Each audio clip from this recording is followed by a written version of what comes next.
This is Gene Montestelli, and welcome to the Tapping Q&A podcast recorded live today from Williamsburg in Brooklyn. This is episode 306, originally aired February 21st, 2018.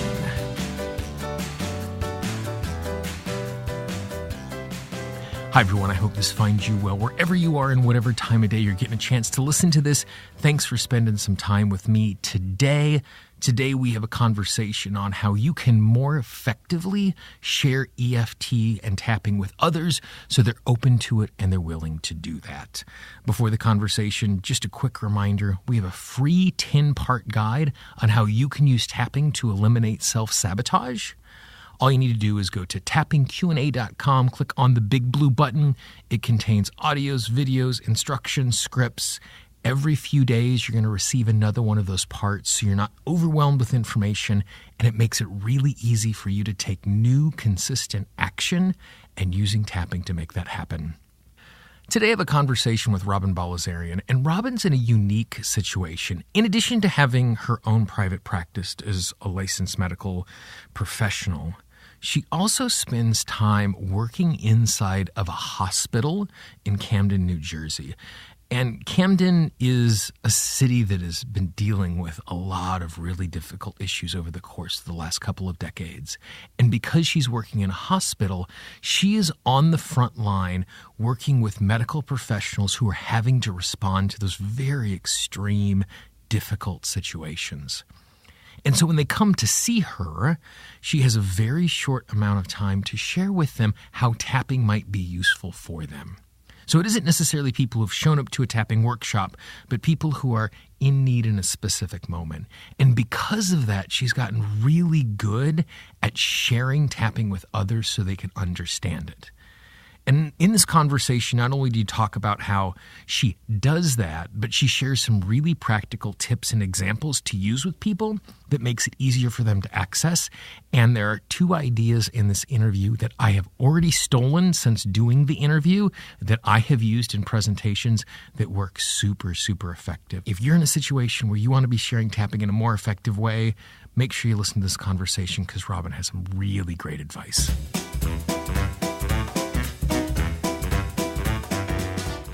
I'm really fascinated by the work you do and the position you have. Just start out talking about where you work, what that community is like, and who are the specific people that you're currently serving. So, I've actually been doing tapping, EFT, thought field therapy, whatever you want to call it, energy psychology for 21 years. I am a licensed clinical social worker, and with that, I get to open a few more doors than someone without that.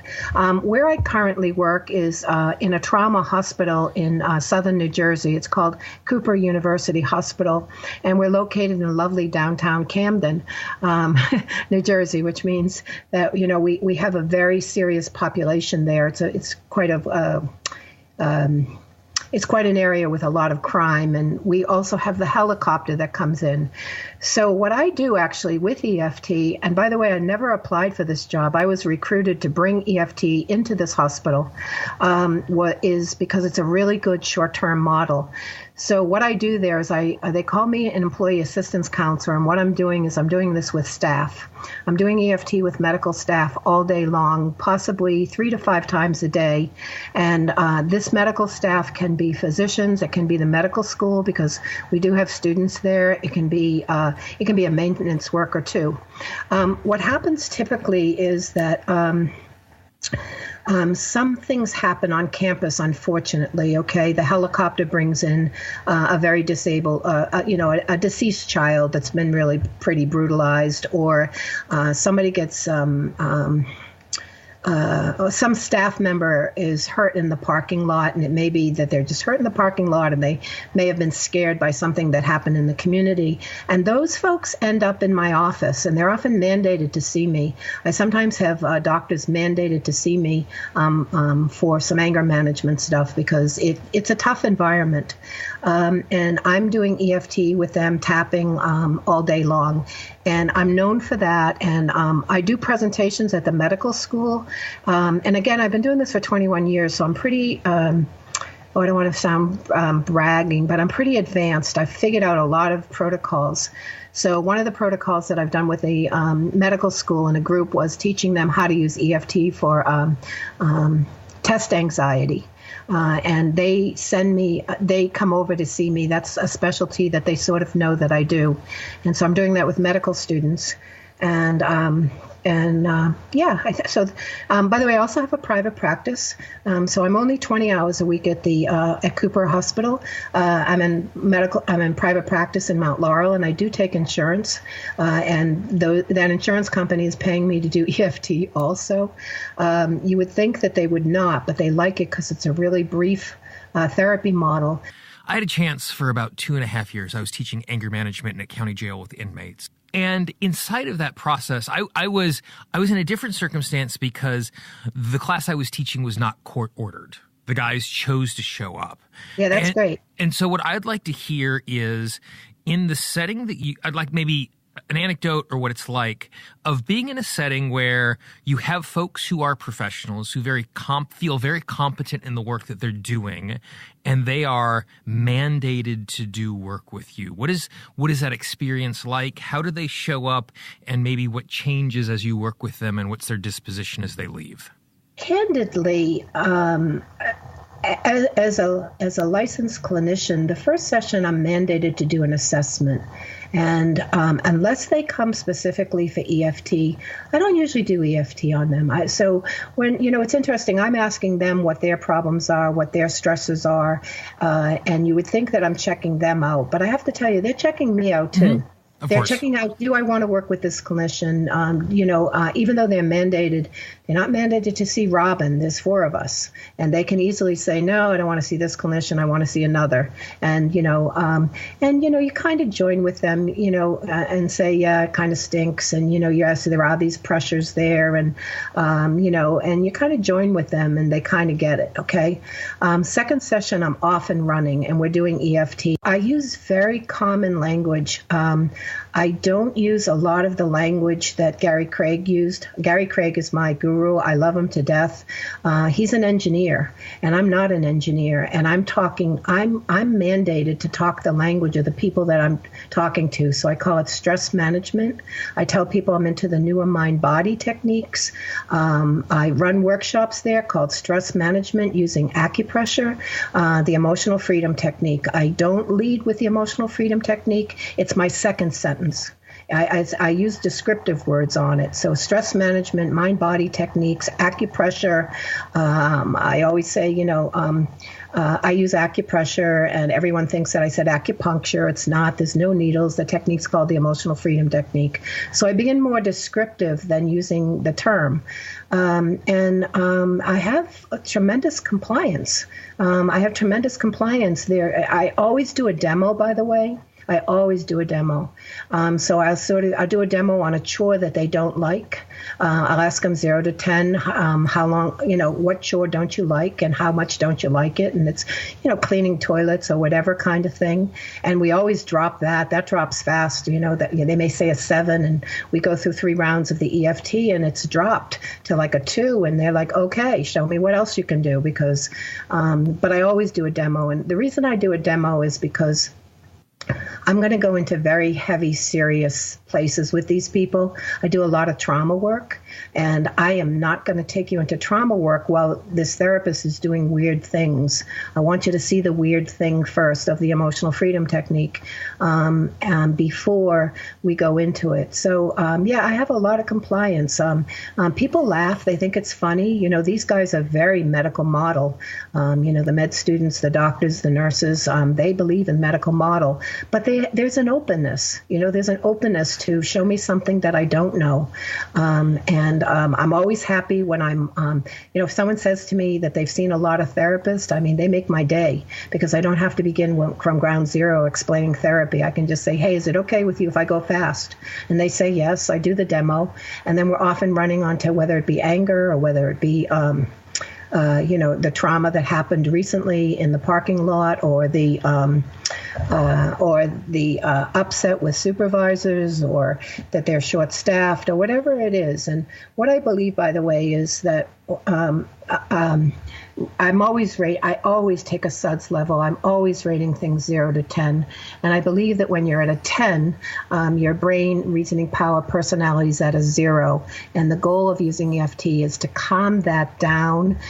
So they're inversely related so that you calm down.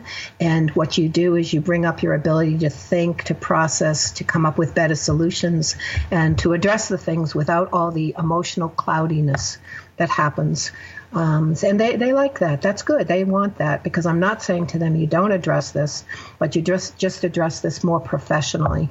So inside of that answer, there was so many great things there. I think there are 4 things that I want to highlight really clearly.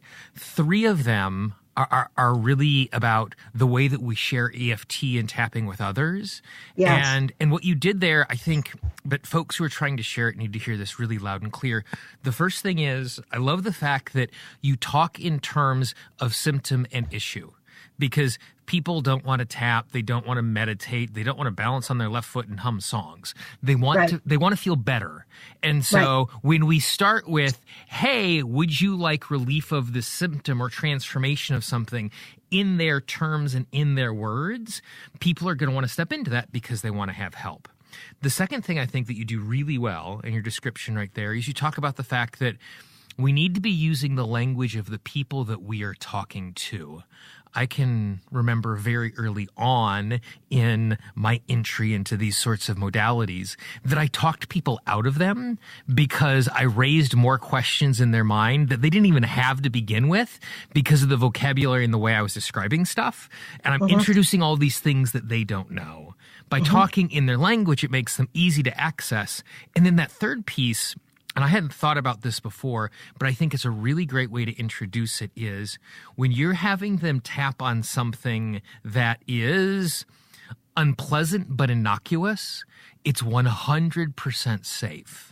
Like, it's okay for me to talk to a total stranger about how much I hate doing the dishes, no matter what the setting is. So now they're only having to think about learning this new modality. They're not doing 2 things at the exact same time. That I've seen lots of folks who are really passionate about the modality, know it can be useful for transformation, and just dive in really deep really quickly with someone, and the rapport isn't there and the trust isn't there. And I am going to steal that particular example because I think that's a really great way to get people to experience it, because it's so safe, because we're not talking about something that's dangerous. Exactly.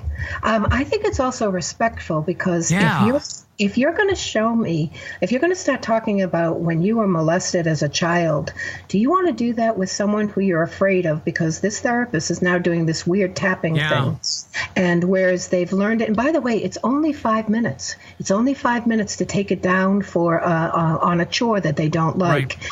And then I ask them, do you have any questions? Nobody has any questions. They're good. Let's go. Right, because they've had a chance to experience it so specifically. I think that's just awesome. The other thing that I like what you were talking about there, and I hadn't thought about it in this way, but where you were saying, you know, if the issue is at a 10, and this isn't the word that you use, but this is the way that I heard it, but my resource state to respond is a 0. And when you're experiencing that, is that something that you're explaining to them in the process as you're introducing it to them, or is that just a disposition in your mind recognizing the fact they're super emotional in the weeds right now, therefore they don't have access to these other resources? Yeah, no, I explain it to them, and the way I explain it to them, of course, I've got my one hand up high and one hand down low. Yeah. And so saying when you point, you know, the hand that's up, when you're at a 10, your brain, the lower hand, I'm waving that. Your hand, your brain, your reasoning power, personality, problem-solving skills are at a 0. And as you calm down, you bring those up.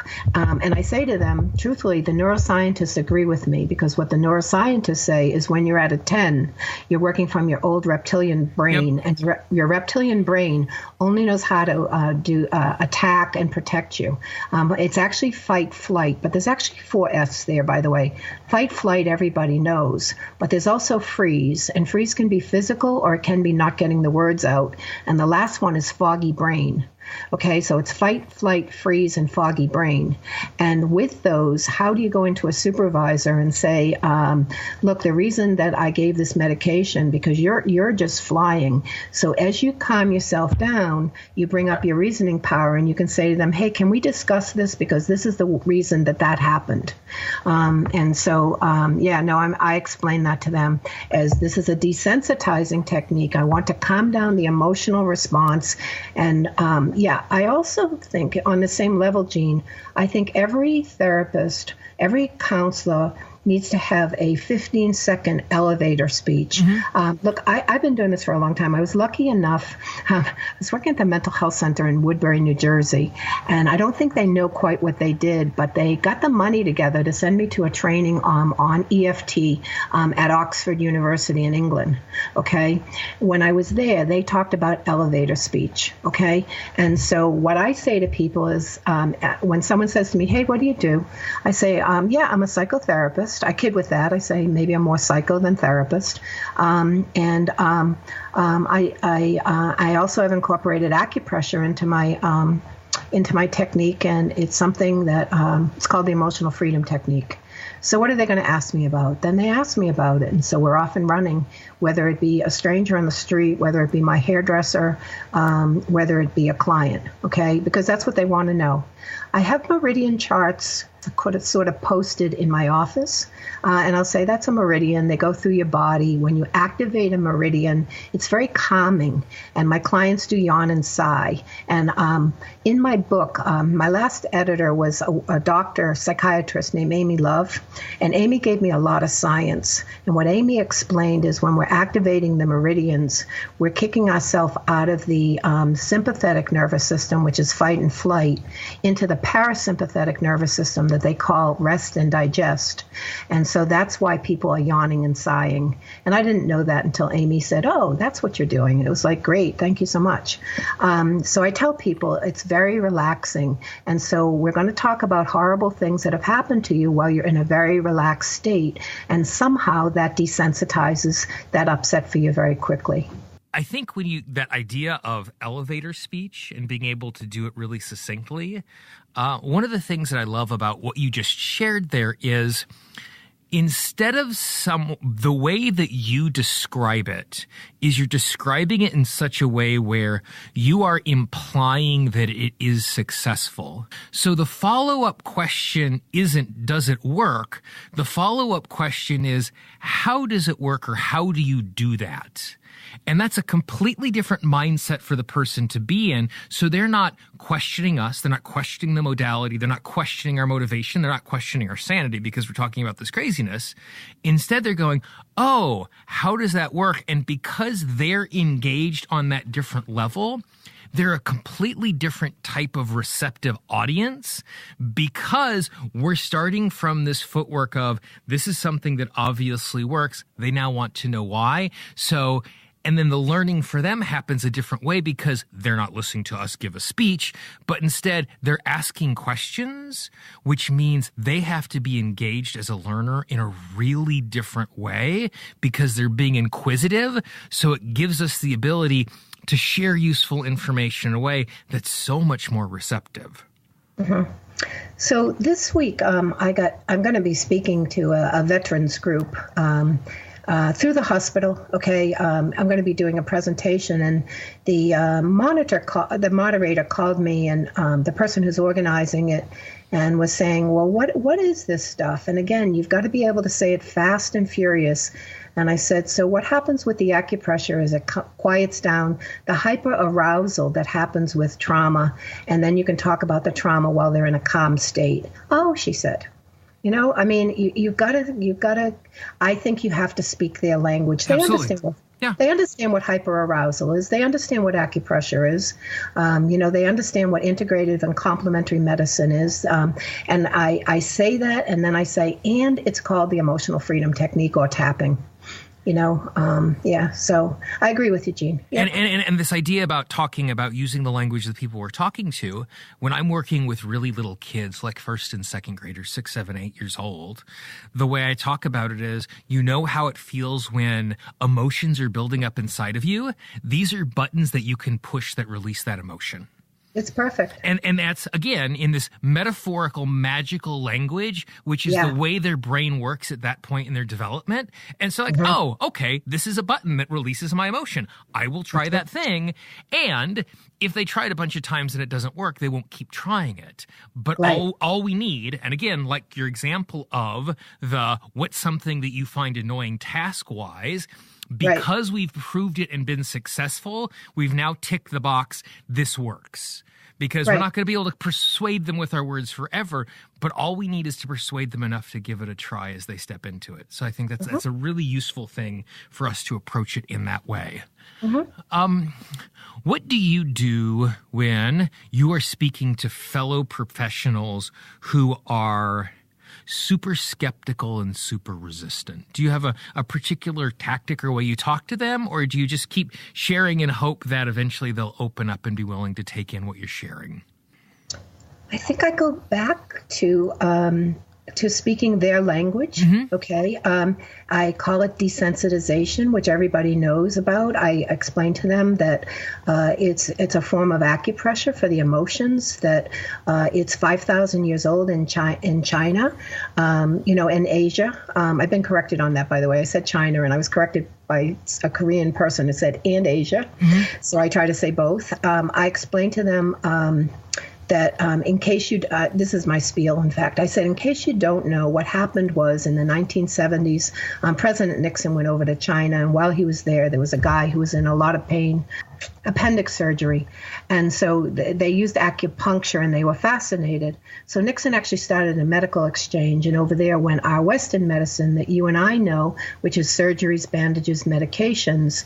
And over here came Eastern medicine, which includes acupuncture that I don't use, acupressure that I do use, Reiki, massage, yoga, Tai Chi, martial arts, shiatsu, and reflexology. And those words right now are common in the language because most people are taking a yoga class or know someone who's taking a yoga class. And so they kind of like, oh, okay. And then I talk about it as complementary integrative medicine. Somehow when you activate the meridians, it's very calming. My clients yawn and sigh while we're doing it, and it just seems to desensitize very quickly. Would you like to try this on something simple like what chore do you dislike? And most people say yes. I mean, most people say yes.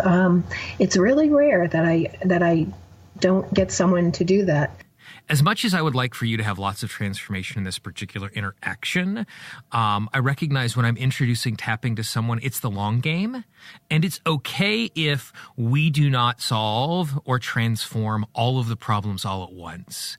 Absolutely. And even if we only take baby steps in this first conversation, which create the space where I can teach you the tool set and create the space where you can have some success, even if it isn't with the deepest things, then you're more likely to keep trying it on your own. You're more likely to come back to me as a resource, which means the next time you come back because you've had more success, we have a little more rapport and we might go a little deeper emotionally, or we might expand the tool set that we're talking about because we now have the trust that I can go a little further afield that's outside of your experience, and giving ourselves the permission and opportunity not to do it all at once, but to be sowing seeds and letting this tool set blossom in their experience and giving ourselves space to know that that's okay and that's just as successful. Yeah. So in session, I share with my clients that I want you to know how I think. And I start with what you present to me. And so I'll just kind of use an example. So you present to me that you're struggling with, again, in an EAP situation, you're struggling with your coworker. So I start in the beginning because that's what you're struggling with. But I always wonder about your past. And I wonder, how did this kind of conflict get fueled? And then I wonder about what you need in the future. So in the present, this colleague is bothering you, and what does she do that absolutely bothers you? And we'll calm that down using the EFT. Perhaps she she tattles a lot on anything you do, or she's very bossy or whatever.